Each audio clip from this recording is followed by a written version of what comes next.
So hello guys, so today we will be discussing and practicing the sketching line command in SolidWorks 2D Sketch.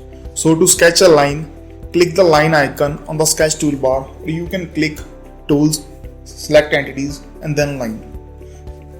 So in the insert line property manager under the orientation, you can select any of the following as sketched, horizontal, vertical, angle.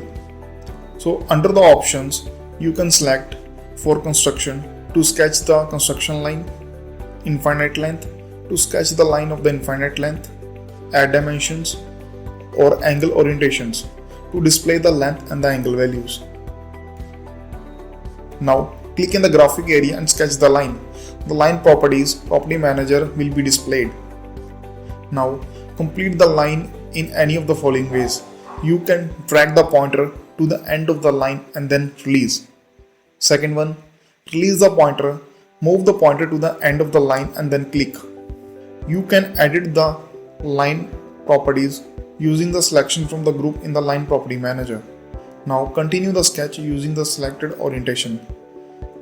To exit the command, you can click the green tick icon, or you can double click to return the insert line property manager to select the different orientation or the parameters, or you can simply press escape button.